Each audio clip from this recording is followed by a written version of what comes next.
House Democrats are eyeing the speakership position post Nancy Pelosi. Now, of course, she has just been reelected as House Speaker. However, previously she had agreed that this is likely to be her last term, although there's still some question as to whether or not she's being honest about that. But assuming that this is her final term, that means in 2022, House Democrats need to find a new speaker. And so some of those conversations are still taking place. I would argue that they should have been taking place prior to the House electing a leader this year, but unfortunately there didn't seem to be much preparation for that. Now, with that said, I want to give you some comments, some statements from Democratic lawmakers in the House. Representative Susan Wild, for instance, told Politico, it's her job, frankly, to help us with that transition. Very similar to something AOC said, by the way, to help us create a succession plan. I don't want it to be the kind of thing where people are afraid to voice it because the speaker's still in power and I don't want to intrude her. And so that has been an argument, by the way, that some Democratic lawmakers have made. Asked about the caucus's attention already beginning to drift toward the next leadership contest, Representative Ruben Gallego from Arizona quipped, "Of course, we're politicians. This is all we do."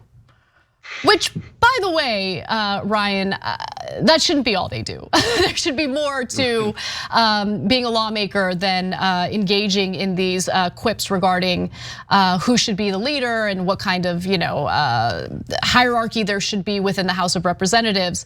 But I want to give you one other quick statement. Representative Anthony Brown suggested that the competition is going to be too distracting, and so lawmakers need to be a little more hush-hush about it.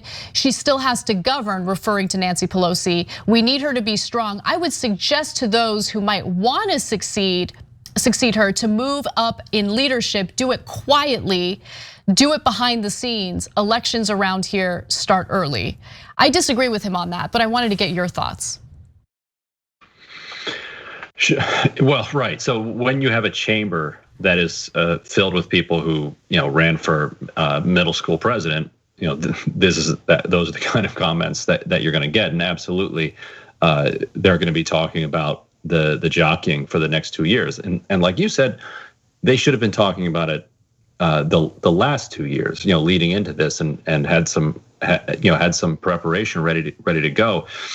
The point about succession is an interesting one, but you cannot, as Susan Wild said, you can't leave the succession to the person who's in power, because she's going to make sure that there is no succession. And over the time that she's been moving up in leadership since the very early 2000s, there's been a lot of grumbling that the generation in power was doing nothing to kind of generate a new leadership tier beneath them. And in fact, people kept leaving because they saw that the old folks above them were never going to leave. Javier Becerra thought he was was on track to be speaker. He left to be attorney general of California. Rahm Emanuel left to be Obama's chief of staff, and partly may have thought that, look, these people aren't ever going to leave, but he was very much hoping to be the first Jewish Speaker of the House. Chris Van Hollen was in House leadership. He left to go be a senator. He saw that there was no way of going up anywhere in the near future. And so, if you leave it to Pelosi, I think you're going to continue to have that. The only person that didn't leave voluntarily was Joe Crowley. Who, as we all know, was ousted by AOC, and he was kind of next in line to be speaker.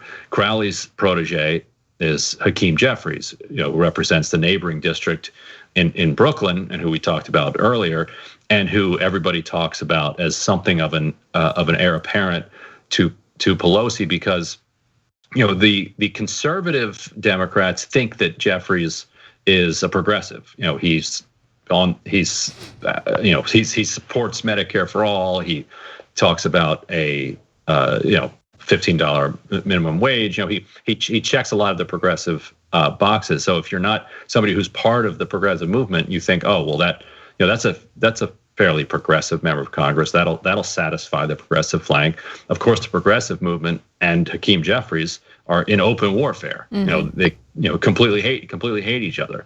But the question would be: Are there enough Democrats to block him? And we might left-wing Democrats to block him, but we might only be talking about minority leader position 2 years from now. That's right. Kevin McCarthy and the Republicans are extremely confident that Joe Biden's going to turn in a pitiful performance, and that Republicans are going to come in and reclaim the majority in 2 years. I think a lot depends on what happens with how much stimulus he can get through. A lot depends on what happens in Georgia tonight, and a lot depends on what happens with coronavirus and the economy opening back up and growing the next 2 years. But that's certainly a possibility that what they're fighting over is minority leader and not speaker. Yeah, I agree with you. If I were to read the tea leaves and just give my prediction, if Biden governs the way that he hasn't even hinted. He's pretty much told us how he plans to govern. Yes. If he really does carry that out, I think it's very likely that Democrats will lose the House. But I love the point that you make about power and how unlikely it is someone with power would give up that power. And that was part of the discussion that I kind of found frustrating between Jeremy Scahill and AOC during the Intercept podcast, because she felt frustrated. She agreed that House leadership needs to change. Democratic leadership needs to change. And I agree with her on that. However, it seems like people are waiting around for Nancy Pelosi to give up power or to create these opportunities for progressives. That's not gonna happen, which is why I completely disagree with Representative Brown in his argument about how they need to keep this hush hush to avoid distracting Nancy Pelosi. Avoid distracting Nancy Pelosi from what? From fundraising? I mean, yes, they've passed some legislation, but I didn't really see her fighting hard and making the case for that legislation. I'm specifically talking about the HEROES Act and other policies that people desperately needed during this pandemic. However, I just think it's important for progressives specifically to be a little more outspoken about this, because maybe they can use public pressure to actually give progressives a shot at either House Minority Leader or the Speaker position. Some of the names, by the way, that have been floated include Democratic Caucus Chair Hakeem Jeffries, of course, former Black Caucus Chair Karen Bass, which I would be happy with Karen Bass. We also have House Intelligence Chair Adam Schiff.